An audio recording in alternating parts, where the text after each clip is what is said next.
कथा संवेद 12 रश्मि शर्मा की कहानी निर्वसन। टिप्पणी राकेश बिहारी की। सूक्ष्म संवेदनाओं की कथाकार रश्मि शर्मा का जन्म 2 अप्रैल 1974 को मेहसी जिला मोतिहारी बिहार में हुआ। लगभग एक दशक से कविता की दुनिया में सक्रिय रश्मि शर्मा की कथा यात्रा 24 जुलाई 2016 को प्रभात खबर में प्रकाशित मन के कपाट शीर्षक कहानी से शुरू हुई। अब तक इनके 3 कविता संग्रह नदी को सोचने दो, मन हुआ पलाश और वक्त की अलगनी पर प्रकाशित हैं। भारत और दुनिया के साहित्य इतिहास में मिथकों के पुनर्लेखन की एक सुदीर्घ परंपरा रही है। निर्वसन के केंद्र में सीता द्वारा दशरथ के पिंडदान की कथा है। फल्गु नदी के किनारे घटित इस कथा में सीता और राम पौराणिक या पारलौकिक पात्रों की तरह नहीं, बल्कि सामान्य स्त्री पुरुष की तरह परस्पर बर्ताव करते हैं। स्त्री पुरुष के बीच घटित होने वाली स्वाभाविक परिस्थितियों के रेशे से निर्मित यह कहानी मिथकीय कथा परिधि का अतिक्रमण कर बहुत सहजता से समकालीन यथार्थ के धरातल पर अपना आकार ग्रहण करती है। मिथक की जादुई संरचना में स्मृति, भ्रम, संभावना और पूर्व दीप्ति के उपकरणों से प्रवेश करती यह कहानी आधुनिक लैंगिक विमर्श का एक व्यावहारिक और विश्वसनीय पाठ तो रचती ही है, हमेशा से कही सुनी गई मिथकीय कथा के छूट गए या कि छोड़ दिए गए पक्षों को भी संभाव्य की तरह प्रस्तुत करती है। नदी, वनस्पति और मानवेतर प्राणियों की सजीव उपस्थिति के बीच इस कहानी के चरित्र जिस तरह अपने मौलिक और आदिम स्वरूप में आ खड़े होते हैं, उसी में इसके शीर्षक की सार्थकता सन्निहित है। एक ऐसे समय में जब मिथकों की पुनर्प्रस्तुति के बहाने यथास्थितिवाद का उत्सव मनाया जा रहा हो, इस कहानी में प्रश्न, प्रतिरोध और तार्किकता की प्रस्तावना आश्वस्तिकारक है। तो लीजिए, पेश है रश्मि शर्मा की लिखी कहानी, उन्हीं की जुबानी, निर्वसन। कहानी का शीर्षक है निर्वसन। रघुनाथ गाथा लिखने वालों के नाम जिन्होंने सीता के मन की आवाज कभी नहीं सुनी। सूर्य की किरणों के आ मिलने से निरंजना की सफेद धारा पर सोने की चमक चढ़ गई थी। सूरज ठीक सिर के ऊपर आ चुका था। सीता ने आकाश की ओर देखकर समय का अंदाजा लगाया। किनारे की रेत गर्म हो चुकी थी, जिस पर चलना अब उनके लिए लगभग मुश्किल हो रहा था। उन्हें गहन अचरज हुआ कि कुछ घंटे पूर्व तक वह कैसे इन रेतों से खेल रही थी। सूर्य के ताप और प्रतीक्षा की ऊब से उनका तन मन झुलसा जा रहा था। यह गर्म रेत का प्रभाव था या प्रतीक्षा से उत्पन्न उद्विग्नता। वह बेचैन होकर इधर उधर चलने लगी। निरंजना के रेतीले तीर पर उग रहे उनके पदचिन्ह कुछ दूर आगे तक जाते और फिर उन्हें काटते हुए पीछे की तरफ लौट आते। रेत की इस जलन ने जंगल के कंकड़ीले पथ की नुकीली स्मृतियों को नए सिरे से हरा कर दिया था। अचानक ही सीता को जनकपुर की पुष्प वाटिका की याद हो आई। नैहर की नेह स्मृतियों ने उनकी आंखें नम कर दी। 10 दिनों की लंबी पदयात्रा के बाद कल शाम वे गया पहुंचे। सीता ने मन ही मन अनुमान लगाया, एक दिन में 8 कोस यानी कोई 80 कोस दूर आ चुकी है वह अपनी ससुराल से। जनकपुर तो फिर 40 कोस से भी कम की दूरी पर होगा यहाँ से। पर मैथिली के लिए अब जाने कितने 1000 कोस दूर हो चुकी है मिथिला।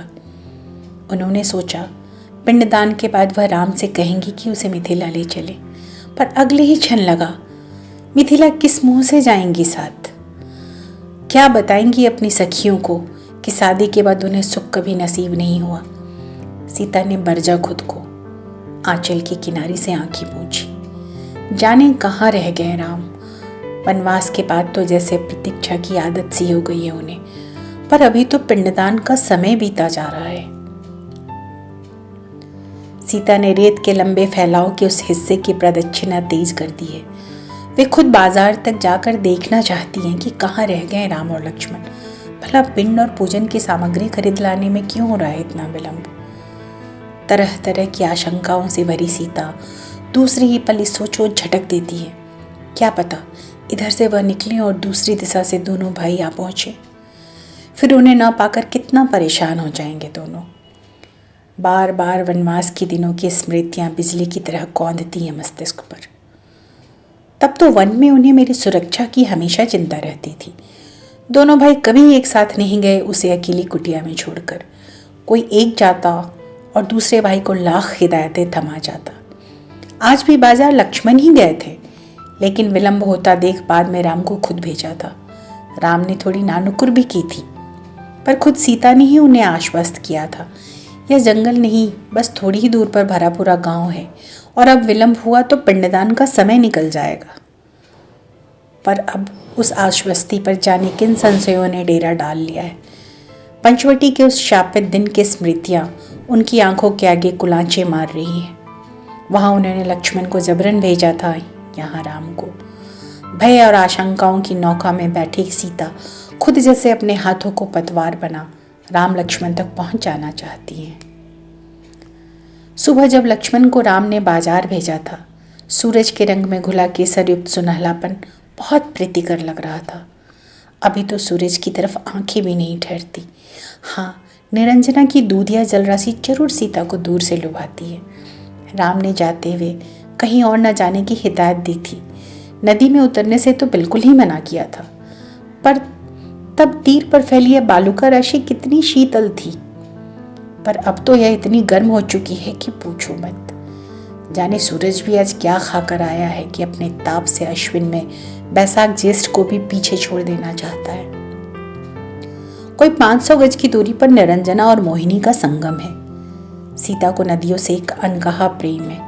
सुबह से खुद को किसी तरह रोके रखा था, पर तपती रेत की बढ़ती जलन उनके संयम का अब और साथ नहीं देती और उनके कदम खुद ब खुद निरंजना और मोहिनी के संगम की तरफ बढ़ चलते हैं।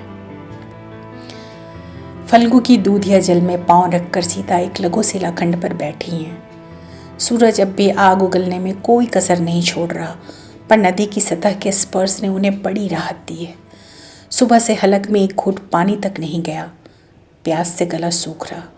सीता ने झुककर हाथ मुंह धोए, दोनों हथेलियों को जोड़कर दोना बनाया और उसमें फल्गु का निर्मल जल भर लिया। पिपाशा शांत करने के लिए सीता अपनी अंजुरी को अधरों तक लाती ही की। उनके भीतर जाने क्या हुआ और प्रकाश की सी तेज गति से उन्होंने अपने हथेलियों का वह दोना फल्गु की सतह पर खुला छोड़ दिया। कब से सीता को अपलक निहारती फल्गु उनके इस व्यवहार से किंचित परेशान हुई थी। फल्गु की सतह पर एक लघु हिलोर उठी। नदियों से सीता का पुराना लगाव है। उन्हें अपने तरुणाई के वे दिन याद आ गए जब सखियों के साथ अक्सर वे कमला नदी के तट पर घंटों जल क्रीड़ा करती थी। राम के साथ कई बार सरयू दर्शन का भी अवसर मिला, पर कमला और सरयू के स्पर्श में एक अंतर उन्हें हमेशा महसूस हुआ है। आज फल्गु की इस हिलोर में सीता ने वर्षों बाद अपने लिए कमला वाले ममत्व और बहनापे को महसूस किया। उसके स्नेही स्पर्श के जवाब में सहज छलछल आई सीता की आंखों में प्रश्न की एक हल्की सी लकीर कौंधी है। आप मुझसे कुछ कहना चाहती हैं? मैं बहुत देर से देख रही हूँ आपको। घंटों से आप बेचैन चहलकदमी कर रही हैं। मैंने गौर किया कि आपने जलपान करने के लिए अपनी अंजूरी भी भर ली थी, लेकिन अगले ही पल आपने अंजूरी का जल पुनः मुझी में छोड़ दिया। अब तक जाने कितने लोगों ने मेरा जल पीकर अपनी प्यास बुझाई होगी, पर हाँ, मुझे बहुत तेज प्यास लगी थी। पर ठीक पानी पीने के वक्त मुझे बचपन में अपनी माँ से सुनी बात याद हो आई, जब तक पिंडदान का कार्य संपन्न नहीं हो जाए हमें अन्न जल ग्रहण नहीं करना चाहिए। फल्गु की सतह पर एक और हिलकोर उठी। पर पिंडदान तो पुरुष करते हैं। आपने ठीक समझा। आज मेरे पति अपने पिता का पिंडदान करने वाले हैं। मेरे पति और देवर पिंड और पूजन की सामग्री लाने बाजार तक गए हैं। उन्हें गए बहुत देर हुई। क्या बाजार यहाँ से बहुत दूर है? प्रतीक्षा की ऊब से घिरी सीता ने बातचीत की उम्मीद में हौले से फल्गु की दूधिया सतह पर एक प्रश्न और छोड़ दिया था। वैसे तो रोज जाने यहाँ कितने लोग आते हैं और पिंडदान कर चले जाते हैं, पर किसी अकेली स्त्री को इस तरह उद्विग्न टहलते हुए फल्गु ने पहले गौर नहीं किया था। उसने सीता के प्रश्न को जिस तन्मयता से लपका है, उसमें उसकी बातचीत की इच्छा भी शामिल है। बहुत दूर तो नहीं, पर उतना पास भी नहीं है बाजार, यहाँ से आते ही होंगे वो लोग। तब तक आप चाहें तो यहीं बैठ सकती हैं। फल्गु ने बातचीत को कुछ आगे खिसकाया था। आप कहाँ की रहने वाली हैं? फल्गु की इस आत्मीयता के लिए कृतज्ञता से भरी सीता के भीतर एक दुविधा सी तिर आई। उन्होंने खुद से पूछा हो जैसे, कहाँ की है वह? मिथिला तो विवाह के साथ ही पराई हो गई। अवधपुरी में स्नेह तो खूब मिला, पर विवाह के बाद अब तक वहां जो उसके साथ होता रहा है, उसे देख खुद को अयोध्या की कहे कैसे वह। जब तक जंगल में रही, वन प्रांतर ही घर द्वार लगते रहे, पर अब तो वह वन की भी नहीं रही। सीता ने सकुचाते हुए कहा, मैं मिथिला नरेश जनक की पुत्री और अयोध्या के राजा राम की पत्नी हूँ। अपने पति और देवर लक्ष्मण के साथ हम तीर्थाटन पर हैं। राजा महाराजाओं के पिंडदान के लिए आना फल्गु के लिए कोई नई बात नहीं थी, पर उसके सुदीर्घ अनुभव में यह पहली बार हुआ है कि कोई राजा इस तरह बिना किसी लाव लश्कर के एक आम आदमी की तरह आकर पूजन सामग्री की खरीदारी के लिए हाट बाजार गया हो। फल्गु की कलकल धारा में सीता को हैरानी भरे प्रश्न की ध्वनि सुनाई पड़ती है। अयोध्या के राजा स्वयं खरीदारी करने के लिए हाट गए? आपके अनुचर कहाँ हैं? यात्रा पर निकलने के पूर्व कहे राम के शब्दों को दोहराते हुए सीता ने झुककर हौले से फल्गु की सतह को सहलाया है। तीर्थ तो साक्षात ईश्वर का दरबार होते हैं। यहाँ क्या राजा और क्या रंग। तीर्थ पर तो सबको एक सामान्य नागरिक की तरह जाना चाहिए। घर परिवार से दूर अनजाने प्रदेश में एकाकी सीता को फल्गु के साथ इस बातचीत में बचपन के खेल जैसा आनंद आने लगा है। जब कभी वो सखियों के इंतजार में अकेली होती, अक्सर ही पिता की कुटिया के छाजन पर फैली पुष्पवल्लरियों से अपने मन की बातें बतियाया करती थी। आज भी जैसे सीता ने खुद को उसी तरह दो हिस्सों में बांटकर वही खेल खेलना शुरू कर दिया है। इस तरह दूर एकटक क्या देख रही हैं सीता? तुम्हारे तट की सुंदरता देख रही हूँ सखी फल्गु। पुष्पाच्छादित वृक्षों से भरा यह प्रदेश कितना मनोरम है। क्या यह आपके सरयू तट से भी अधिक सुंदर है? सरयू का तट भी कम पवित्र और निर्मल नहीं, पर जाने क्यों तुम्हारे आसपास से बहनापे की एक खुशबू सी आती है। मैंने सुना है कि आपने 14 वर्ष का कठिन वनवास भोगा है और उसी दौरान दुष्ट रावण आपका अपहरण कर लंका ले गया था। क्या समुद्र से घिरे लंका में भी मुझ जैसी या आपके सरयू जैसी कोई नदी बहती है? फल्गु तट की प्रशंसा करती सीता के दूसरे हिस्से में सहसा लंका की यादें ताजा हो आई। रावण के अशोक वन के बहुत पास से बहती है महाबली गंगा। पत्थरों से टकराकर निकलती उसकी आवाज का संगीत उन कठिन दिनों में कितना सुकून देता था उन्हें। लंका की वह सहेली उसे अक्सर याद आती है, पर कभी किसी से न कह सकी उसके बारे में। एक अकेली स्त्री जिसका अपहरण हो गया हो, कि मन को कभी सुकून भी मिल सकता है, जाने लोग क्या कहते यह जान सुनकर।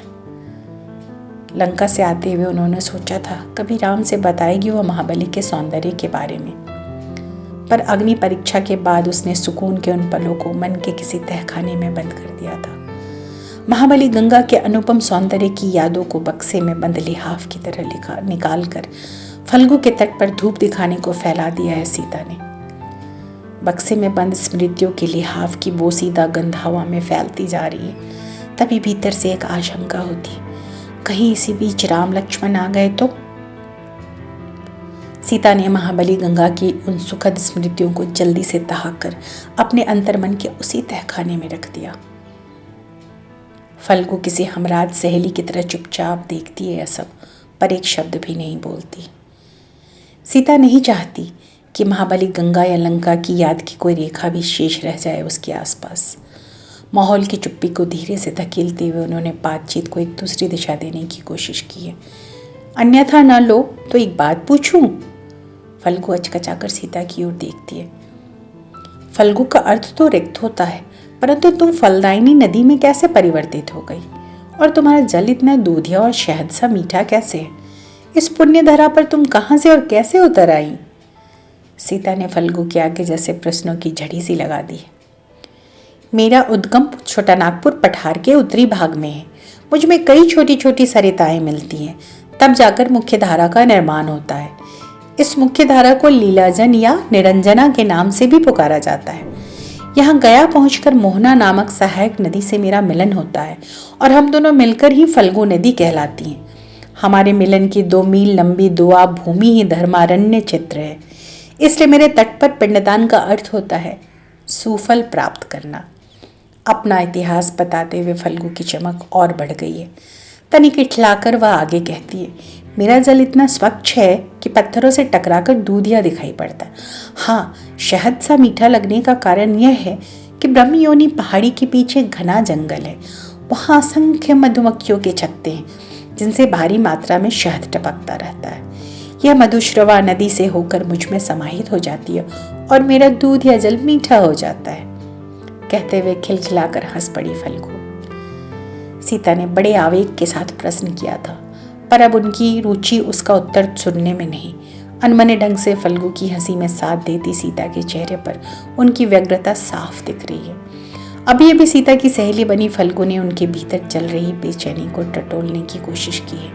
सीता, आप मेरे साथ हंस तो रही हैं, लेकिन आपके चेहरे पर हंसी की खनक के बजाय बेचैनी की लकीरें दिख रही हैं। आप इतनी परेशान क्यों हैं? सीता ने उत्तर में अपना पिछला प्रश्न ही दोहराया है, पर इस बार इसमें प्रश्न से ज्यादा चिंता का रंग घुला है। क्या हाट यहाँ से बहुत दूर है सखी? राम और लक्ष्मण को गई कई घंटे बीत गए।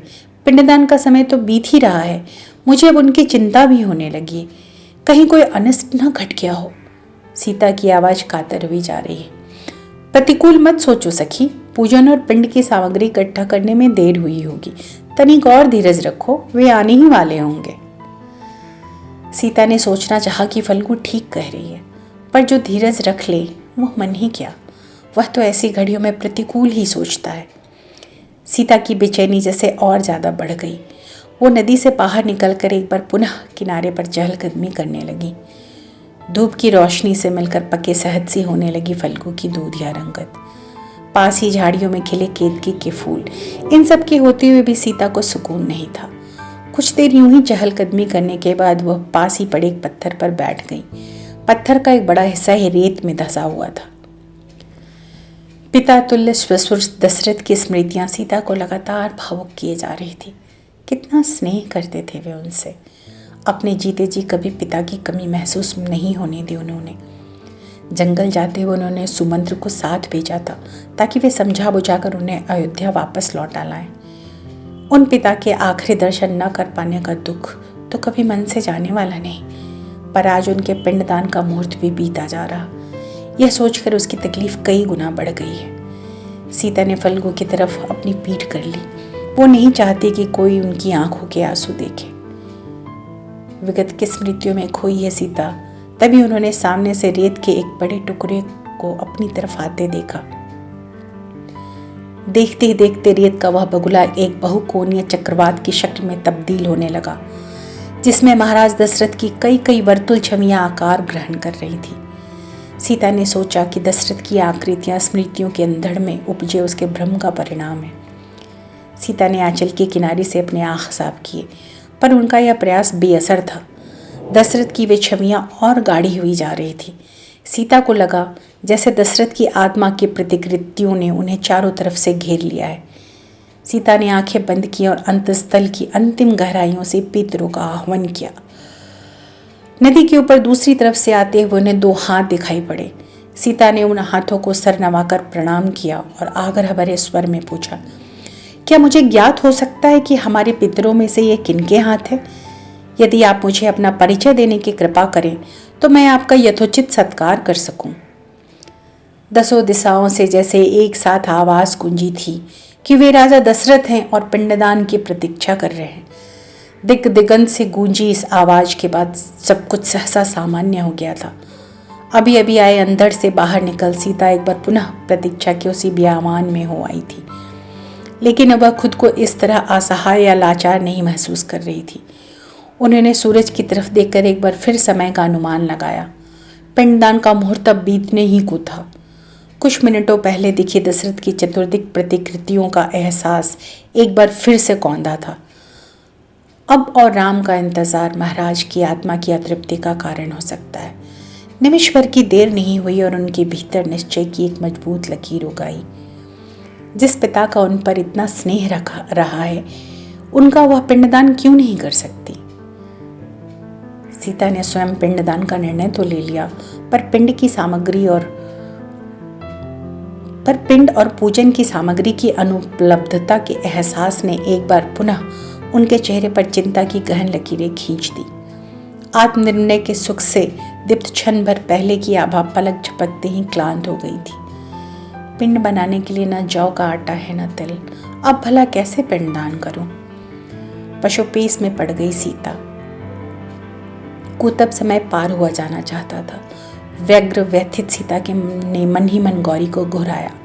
आपने हमेशा मेरी मदद की है, आज आप भी कोई रास्ता सुझाएं। तभी उन्हें अपने पिता की याद हो आया उनकी कुटिया के ठीक सामने कुछ दूरी पर स्थित उनका वह पूजा घर, जहाँ हर सुबह राजपुरोहित सतानंद स्वयं पार्थिव शिवलिंग तैयार किया करते थे। मिट्टी में गाय का दूध, घी, गोबर, गुड़ और शहद मिलाकर पार्थिव लिंग तैयार करते राजपुरोहित तथा बेलपत्र, धतूरा और अकवन का पुष्प अर्पित कर नित्य पार्थिव पूजन करते पिता जनक की उस छवि ने जेहन में उभरते ही जैसे सीता को अपनी समस्या का समाधान मिल गया। यदि मिट्टी के शिव हो सकते हैं तो रेत का पिंड क्यों नहीं बन सकता? सीता ने चारों तरफ नजरें दौड़ाई। दूर केतकी के फूल खिले थे। वहीं पास की झाड़ियों में उगे हरे पत्तों को एक गाय चर रही थी। कुछ दूरी पर एक विशाल वटवृक्ष भी था पास में, और नदी तट पर दूर तक महीन रेत बिछी थी। कुछ कदम चलकर सीता वटवृक्ष तक आई। देखा उनके चारों तरफ पक्का चबूतरा बना है। वृक्ष की डाली से कुछ पत्ते तोड़ उनका दोना बनाया और फुर्ती से उस दोने में फल्गु का जल भर लाई। वटवृक्ष के चबूतरे के एक हिस्से को आंचल से झाड़कर फल्गु के जल से पवित्र किया। अंजलि भर भर कर फल्गु की रेत ले आई तथा शहद घुले फल्गु के दूध या जल और गाय के गोबर के साथ फल्गु की महीन रेत को गूंथ कर पिंड तैयार करने लगी। वटवृक्ष के हरे पत्तों से तैयार दोने में पिंड लिए फल्गु में खड़ी होकर जब सीता ने महाराज दशरथ का आह्वान किया, उन्हें सामने की लहर में वही दोनों हाथ दिखाई पड़े। सीता ने श्रद्धापूर्वक नम आंखों से पिंड का वह दोना उन्हें समर्पित कर दिया।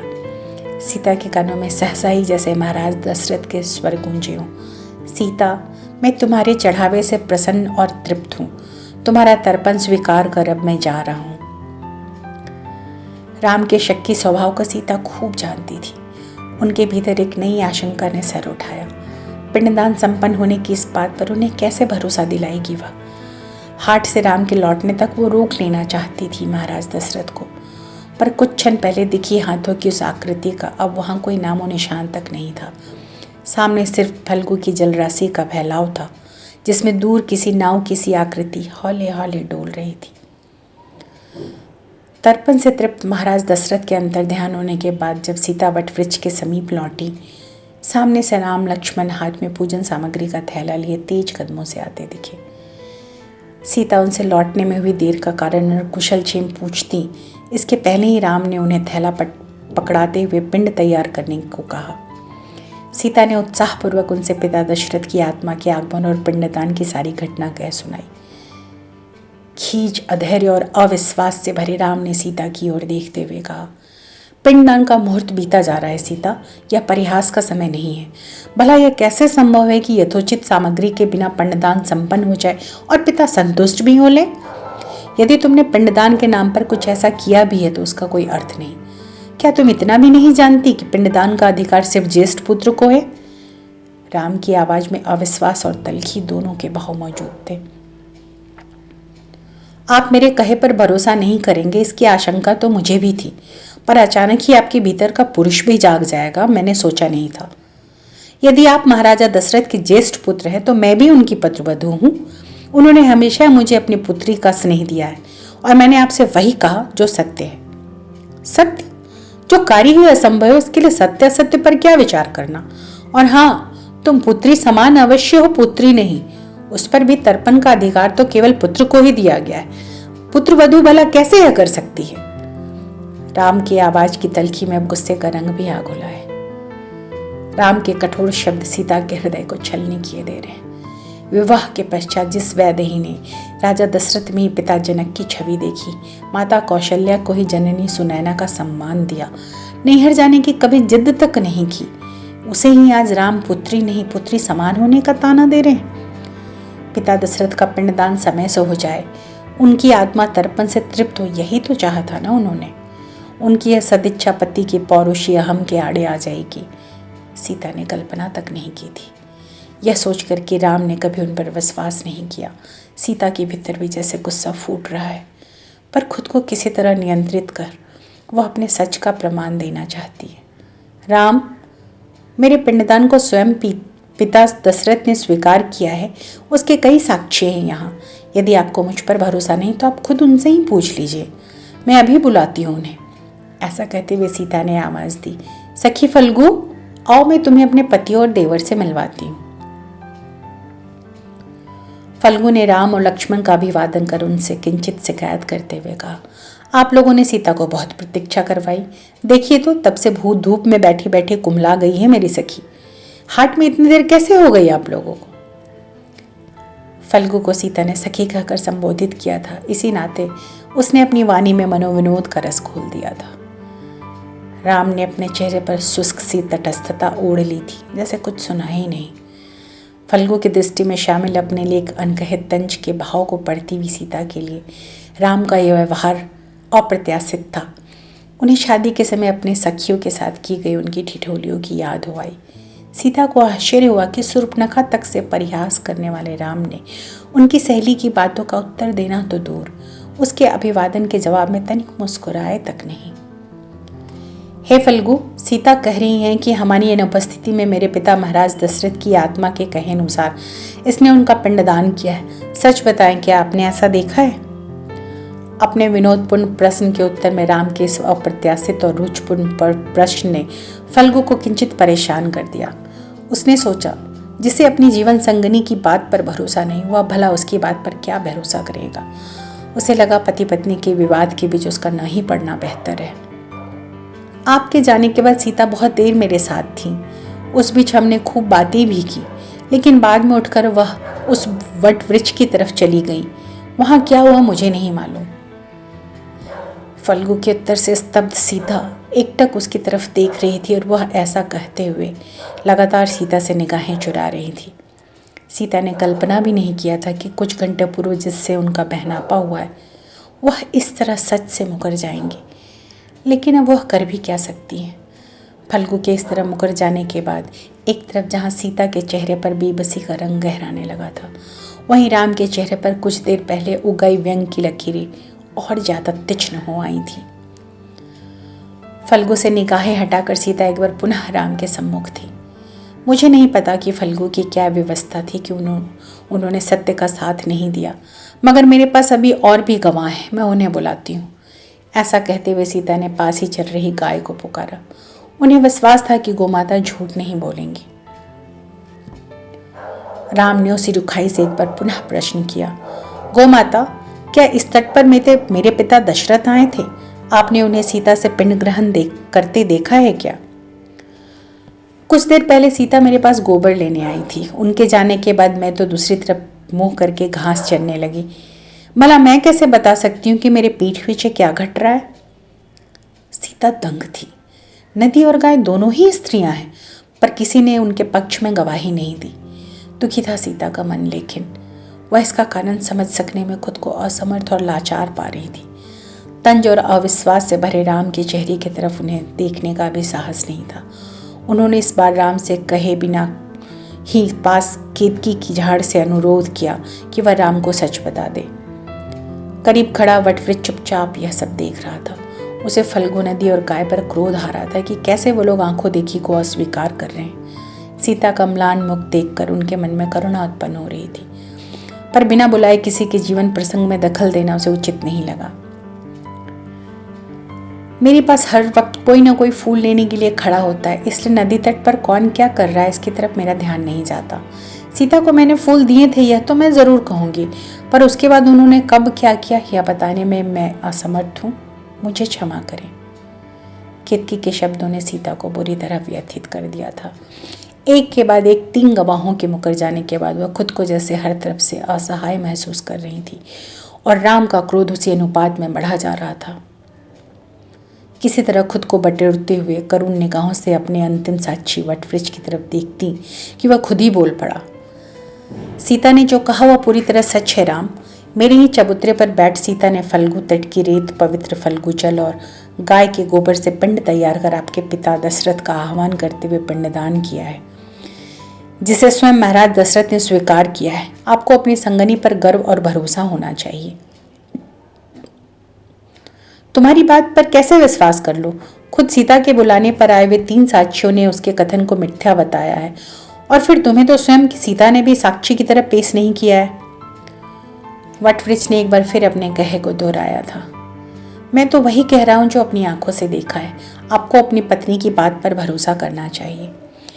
राम ने उपेक्षा भाव से वटवृक्ष की तरफ अपनी पीठ की, सीता को आग्नेय नेत्रों से देखा और गुस्से में खुद ही पिंड तैयार करने लगी। कोई और दिन होता तो सीता बढ़कर उनके हाथ से सामान ले लेती, पर राम के अविश्वास से आहत व सूनी नजरों से उन्हें खुद ही बढ़कर पिंड तैयार करते देखती रही। अवमानना से भरी सीता बेतरह चुप थी, जैसे बोलना भूल गई हो। उन्हें इस बात का भी कम दुख न था कि इस पूरे प्रकरण में लक्ष्मण ने एक बार भी कुछ नहीं कहा, जैसे मौन रहकर उनके प्रति राम के अविश्वास का समर्थन कर रहे हों। उन्होंने हर समय लक्ष्मण का साथ दिया है। कभी किसी कारण राम को उनके प्रति गुस्सा आया, सीता हमेशा लक्ष्मण के आगे ढाल बनकर खड़ी रही है। ऐसे में कई बार उन्हें अकारण ही राम के क्रोध का सामना भी करना पड़ा है। उस लक्ष्मण की चुप्पी से सीता को गहरा सदमा लगा था।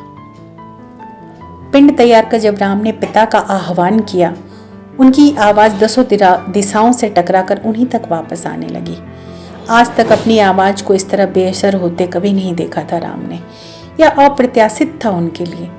जितनी जोर से राम अपने पितरों का आह्वान करते, उनकी जीभ उससे ज्यादा आवेग से सूख तालू से चिपक जाती थी। वे ठीक से मंत्रोच्चार भी नहीं कर पा रहे थे। तभी डूबते हुए सूर्य की किरणों से जैसे आवाज आई, तर्पण की तुम्हारी यह कोशिश व्यर्थ है राम। सीता का पिंडदान हम स्वीकार कर चुके हैं। राम ने सोचा जरूर यह किसी मायावी राक्षस की आवाज है जो उन्हें हर हाल में विचलन करना चाहती है। अगले ही पल उन्होंने सोचा कहीं यह वटवृक्ष की कोई चाल तो नहीं। इसी बीच फल्गु की जल राशि में डूबते सूर्य की किरणों से जैसे फिर आवाज आई थी, सीता का दिल दुखाकर तुमने अच्छा नहीं किया राम। राम को जैसे कुछ सुनाई नहीं पड़ रहा या सुनकर भी उसे अनसुना कर रहे हैं। सूर्य की किरणों से आती आवाज से बेपरवाह राम के इस व्यवहार ने कुछ देर पहले काठ हो आई सीता को जैसे नई आग से भर दिया है। उन्हें विश्वास नहीं हो रहा है कि यह वही राम है जिनके शिव धनुष तोड़ सकने के लिए कभी उन्होंने मन ही मन गौरी को घुराया था, जिनके पथ की छाया बन जिंदगी के 14 युवा वर्ष जंगलों की खाक छानी थी। उन्हें लगा वह कोई झूठा स्वप्न था जिसमें उन्होंने राम की कल्पना कर ली थी। असली राम तो यह है जिन्होंने कभी उस पर भरोसा नहीं किया। अपने अविश्वास के कारण पूरी दुनिया के सामने मेरी अग्नि परीक्षा ली। सीता को फल्गु, गाय और केतकी पर भी बेतरह गुस्सा आ रहा था। किस चालाकी से झुठला दिया था उन्हें उन तीनों ने। उनका मन हुआ और एक ही साथ इन सबको श्राप दे दे। सूख जाए फल्गु की धारा, जूठन के भरोसे ही जीवन चले गाय का, सुगंध रहित हो जाए केतकी। पर अगले ही पल उन्होंने सोचा जब अपना ही सिक्का खोटा हो तो औरों को क्यों दोष देना। यदि राम ने उन पर भरोसा किया होता तो भला इन गवाहियों की नौबत ही क्यों आती। सीता ने सोचा वटवृक्ष को छोड़ पूरी दुनिया में कोई अपना नहीं उनका। वे वटवृक्ष से लिपटकर रोना चाहती थी, पर अगले ही पल उन्हें लगा सबके बीच खुद को अब और कमजोर नहीं दिखाना चाहिए। निमिष भर को यह ख्याल भी आया कि हमेशा की तरह राम गुस्सा ठंडा होने के बाद खुद उसे मनाने आएंगे, अयोध्या चलने के लिए मनुहार करेंगे, पर अब की वह उनकी मीठी बातों में नहीं आने वाली। सीता ने खुद को फिर से मजबूत किया। जो भरोसा नहीं कर सकता उसके साथ क्यों रहना। सहसा उन्हें मिथिला की याद हो आई और सोचा वे माँ के पास चली जाएंगी। पर इतने बरस बीत गए, उन्होंने भी तो कोई सुध नहीं ली आज तक। क्या सचमुच ऐसा कोई नहीं जिसके पास बैठकर वो अपने सुख दुख की पोटली खोल सके? तभी सीता के कानों में लंका की सहेली महाबली गंगा की कलकल ध्वनि गूंजी। खुद को कभी अकेली मत समझना सीता। जब भी किसी सहेली की जरूरत हो, निसंकोच मेरे पास चली आना। मुझे हमेशा अपने साथ पाओगी। सीता उस वक्त महाबली गंगा के गले लग जाना चाहती थी। सीता की मनोदशा से बेखबर राम अब भी अपने पितरों का आह्वान कर रहे थे।